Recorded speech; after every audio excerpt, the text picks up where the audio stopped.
Welcome to the Daily Gospel of John. Awesome passage today, 44 to 47 in John 7. Some wanted to seize him, but no one laid a hand on him. Finally, the temple guards went back to the chief priests and Pharisees, who asked them, "Why didn't you bring him in?" "No one ever spoke the way this man does," the guards declared. "You mean he has deceived you also?" the Pharisees retorted. "Has any of the rulers or of the Pharisees believed in him?"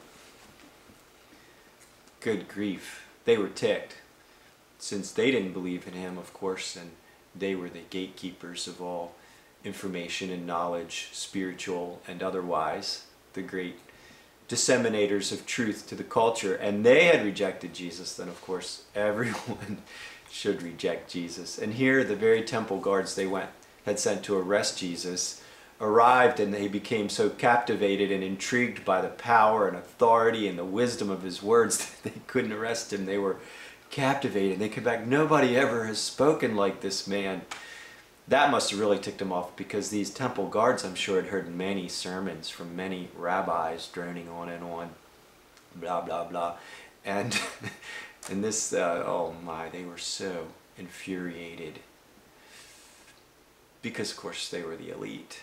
Well, there's elite today, and they populate the halls of academia, our great college campuses and universities, filled with so many professors who are atheists and hate the Judeo-Christian morality, and they want to brainwash their students out of it.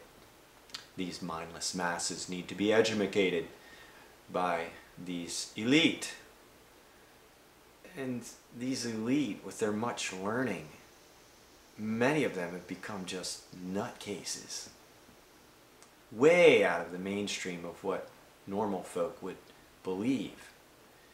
And yet they're the gatekeepers. I took a few philosophy classes at a local college, and this atheist professor, critical thinking class, and an interesting name for the class because he wouldn't let anyone disagree with him or challenge his viewpoints at all. He would just lecture on and on and on, and he'd set up these little straw man arguments against Christianity in almost every class, and I'd try to get in a word edgeways, and he wouldn't let me. And finally, in frustration one day, I said, "Sir, I'd love to debate you in front of the class if you would accept that, because I think that I could give some solid responses to your straw man arguments, but you won't give me a chance, so please, can I debate you?" And he laughed. He said, "I'd never debate you." I said, "Don't you think I'm intelligent enough?" And he said, "No, you're not as educated as I am. And anyway, I would never debate someone who believes in a virgin birth." I said, "Sir, I think the reality is that you're afraid to debate me." And he became furious. I was in the front row, and he's standing over me with his fist clenched. I said, "Sir, it seems like you are angry and you might want to hit me." And he called me names, bad names, and then he walked out of the class. People were looking around like, what the heck is going on here?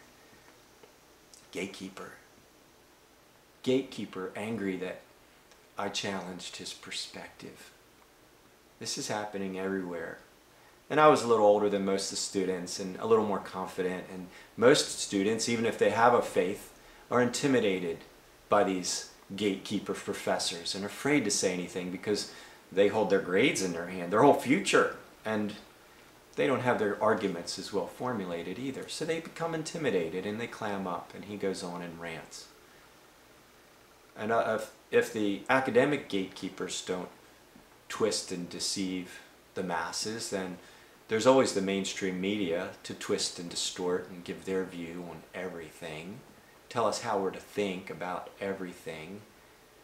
And of course it's so balanced. And how many times have you heard about the protests from the Westboro Baptist Church, that Phelps family of nutcases that protests at the funerals of our fallen soldiers? I've heard many shows about it on the news.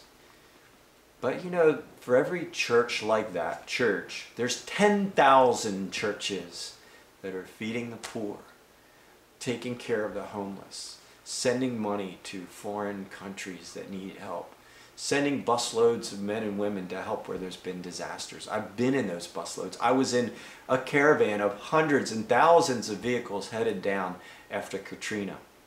men with chainsaws and going about working. I didn't see the news crews on hand to film that. And if the mainstream news media doesn't twist and distort and gatekeep, then Hollywood itself will. And they're going to mock Judeo-Christian values. They're going to mock sexual purity.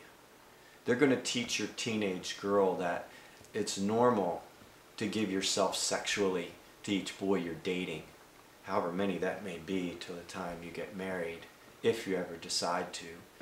And as long as you wear a condom, it's all fine and good. And that is how they're going to present that. And God help you if you think homosexuality isn't really okay and normal. God help you if you think homosexual marriage is unacceptable. Well, you're a homophobic, bigoted, intolerant hater of diversity. Most people really know deep down these things aren't normal and good, and it's not even good for the people doing it. It's against what God has created. But I tell you what, the way Hollywood would portray me as a follower of Jesus, I'd be a fringe nutcase ready to blow up a building or something. That's how Hollywood would portray me. And our Jesus, they have no use for Jesus. They give a twisted, distorted view, but they will use his name as a curse word.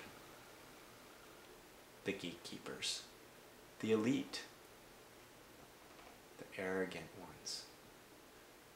God help us. We're just the mindless masses.